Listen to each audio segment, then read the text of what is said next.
A new hire at my workplace harassed me in uni, so I warned HR out of caution. Now, she's trying to relive our college days by turning my colleagues against me. I 34 am a lead developer on a team of mid-sized SaaS company that has around 100 or so employees. Basically, we are large enough that there are employees we can see, recognize, but not necessarily know their names. Recently, we had a new hire, Krista 33F, who joined the private message part of the project I am working on. I have a history with Krista from college. In college I was a lot more in my own shell, I didn't really treat myself well, and was very much the introverted nerd, down to bad posture and poor fashion sense. Krista, she did have quite a few friends in college, but at least in my view she wasn't super popular, but she was well liked and was conventionally attractive. We shared a few classes together and one day asked me for some help on an assignment. I helped her on it, and we talked, and from the sound of things, she seemed genuinely friendly to me. I helped her on a few more assignments and finally she asked me if I wanted to meet her after class at a coffee shop and talk. I said sure, and when I got there, Krista was nowhere in sight.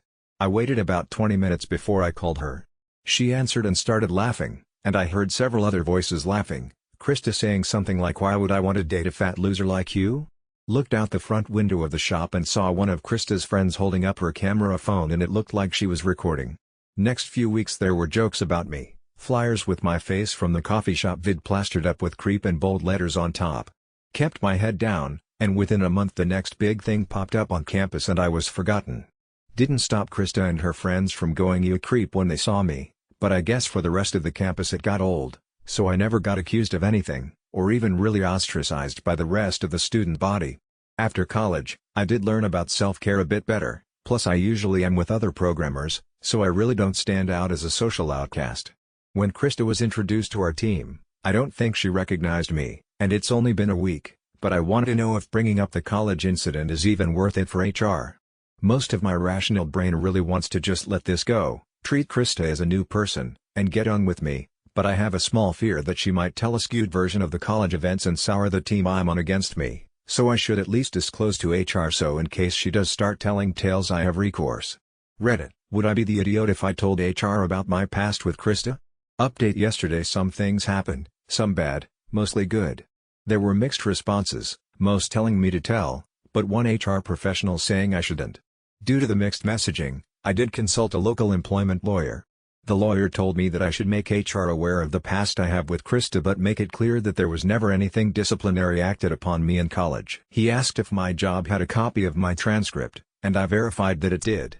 Lawyer asked if there were any third parties that would verify the harassment and see if I could get their names and contact details if needed. I knew 2 people back in college that I still had on my LinkedIn and was certain they would tell the truth, so we were good there.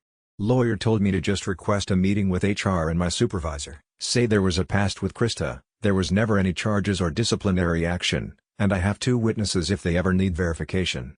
So that was what I did.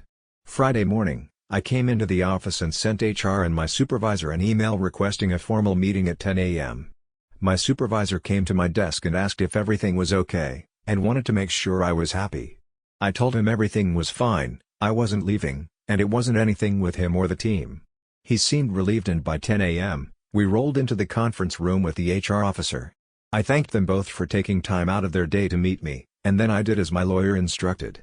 I said that the new project manager, Krista, was someone I went to college with, she participated in harassment of me in college, detailed how I never had any charges or disciplinary action, and that I had 2 independent witnesses that saw the harassment and gave their contact info.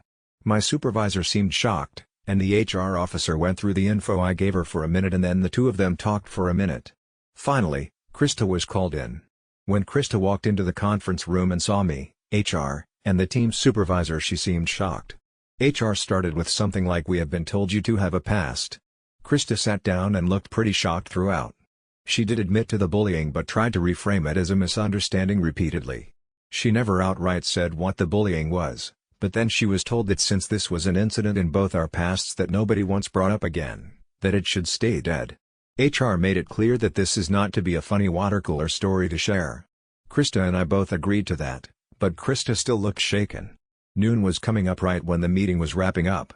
My supervisor and HR again reiterated, neither of us is to breathe a word about the college incident. We're professionals, and we're here to do a job. I went to the break room for lunch, and actually I felt like my appetite has finally returned. The last few days were stress-starving me, to be honest. I sat at a table with the rest of the development team, and we started eating.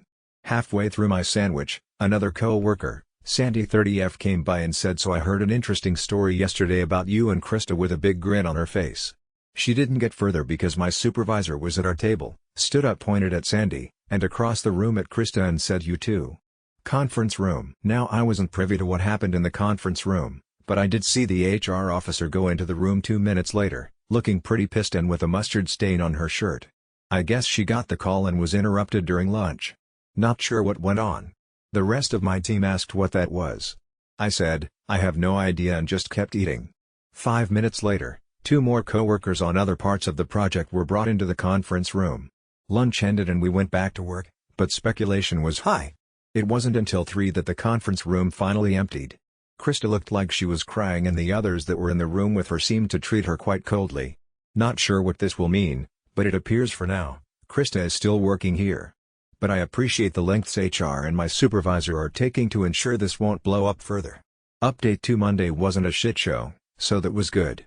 My supervisor and the HR officer did bring everyone on the team into the big conference room, for the HR officer said that we are a professional company, and while we do like to have fun, there are company outings like golf, bowling, main event. We are to be strictly professional and not gossip about other coworkers' personal lives. Sandy and the 2 other coworkers who were brought into the conference room Friday looked pretty ashamed during this. Krista was sitting at the other end of the conference room table, and there seemed to be a noticeable distance between her and the other employees. My supervisor said he wants to consider this matter closed and for us to get back to offering great solutions to our clients. Everyone filed out of the conference room and went back to work. Lunch on Monday was pretty tense, but Tuesday management had a local Mexican place bring in a Taco Tuesday for us, and the mood improved considerably. I don't gossip, but I did hear murmurs that Krista is now on her final warning and put on a performance improvement plan, all within her first 2 weeks. Not sure how true these rumors are, but with how isolated Krista now appears to be to the rest of the team, it is clear that everyone else is not willing to socialize with her beyond their work functions. I consider this matter closed myself, and if Krista worked hard and got her redemption arc, I'd have been fine with it.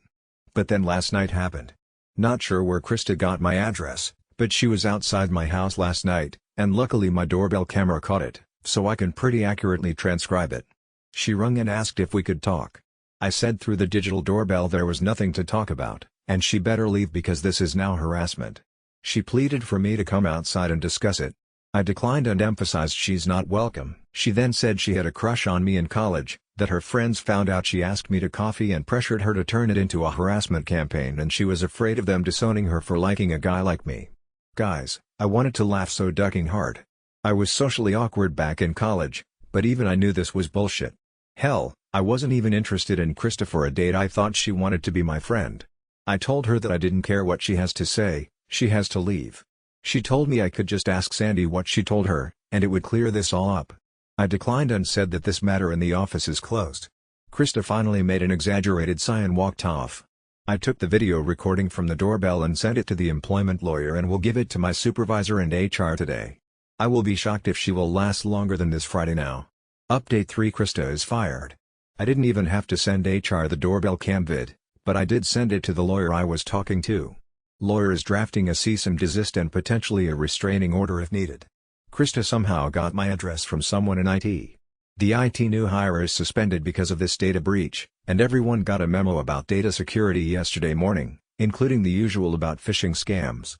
Krista's desk was empty when I came in yesterday morning, and since I'm taking the necessary legal steps, I'm considering this matter closed. Now for the comments. Commenter: are you the same physically as you were in college? Did you have a glow up at all? Did you talk to Sandy about it? I think now that Krista is gone, she'll tell you the truth about what she really said. It's a little sus that you're posting but not commenting. Original poster: I Lancer, I lost weight. I do nightly walks. I'm not ripped or shredded or any of the 50 adjectives people use.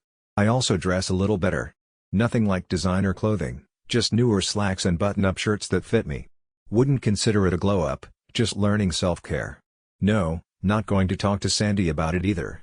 I have no idea what sort of punishment was given to Krista, and the stuff like the final warning and PIP was all rumors. The IT person on suspension, that is true, And from the sounds of it could have been something as simple as him forgetting to lock his screen when he went to take a pee. Details aren't shared, and the only thing we are hearing is unsubstantiated rumors. Plus, I'd think it's bad form to ask HR, "Hey, can you tell me how you are punishing everyone that could have remotely crossed me? I just want my workplace to be normal again." Update 4: Krista did show up at my front door one more time. Called the cops. She was removed but not arrested, since she didn't technically do anything yet. Lawyer served her with a cease and desist, and it has been communicated to me that she understands. Work is almost back to normal. No one wants to talk about Krista anymore. I consider this truly resolved now.